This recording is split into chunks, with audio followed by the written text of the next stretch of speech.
Hi hello guys, welcome back to my channel. So ఇవాళైతే నేను పునుగులు ఎలా చేయాలో చూపిస్తాను.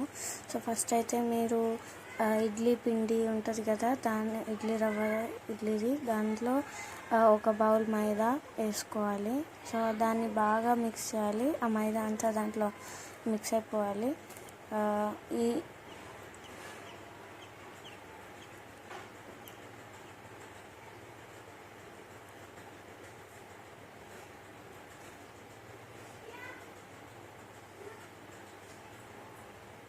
సో ఇప్పుడు దాన్ని పక్కన పెట్టేసుకొని ఆనియన్, చిల్లీ, ఇంకా జీలకర్ర, ఇంకా అల్లం వెల్లుల్లి పేస్ట్ కొంచెం తీసుకోండి. సో ఇదంతా ఇప్పుడు అవన్నీ ఉన్నాయి కదా, మనం కట్ చేసుకున్న అవన్నీ అందులో వేసేసుకోవాలి. సో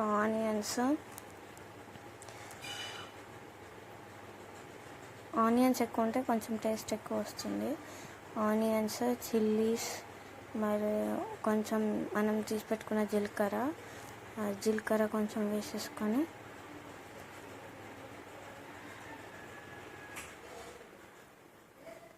ఇంకా దాంట్లో ఉన్న అల్లం వెల్లుల్లి పేస్ట్ అట్లా మొత్తం వేసేసుకోవాలి.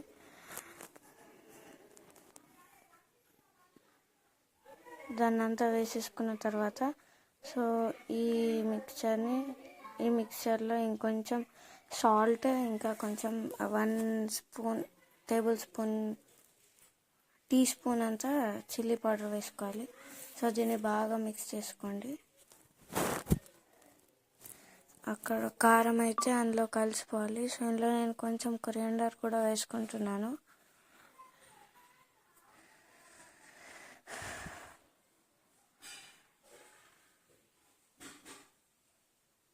ఈ బ్యాటర్ని బాగా కలిపేసుకొని కాసేపు పక్కన పెట్టుకొని, మా మమ్మీ అయితే ఆ టైంలో నేను స్నాక్స్ చేసుకుంటున్నాను, మమ్మీ టీ చేసుకుంటుంది. మీరు ఆ బ్యాటర్ని పక్కన పెట్టేసుకొని స్టవ్లో 4 స్పూన్స్ ఆయిల్ పోసుకోండి, లేదా మీరు ఎంత వేసుకుంటారో అంత ఆయిల్ వేసుకోండి.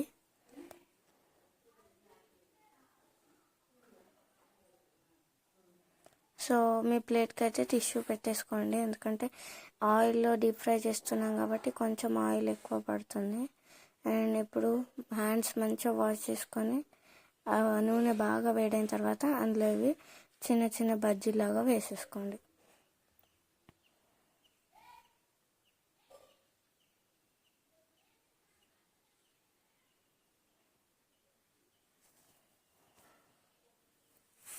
సో ఇలా అవి డీప్ ఫ్రై అయ్యేదాకా కింద నుంచి పైకి అంటే ఉల్టా వేసుకుంటా దాన్ని కొంచెం బాగా గోల్డెన్ బ్రౌన్ కలర్ వచ్చేదాకా ఫ్రై అవ్వనివ్వాలి.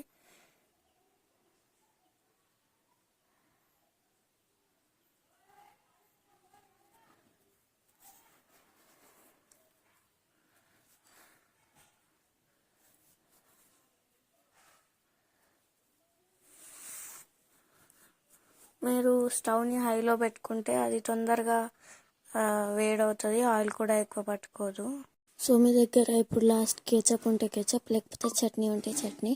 సో మీకు కనుక ఈ వీడియో నచ్చినట్టయితే please like, share and subscribe to my channel.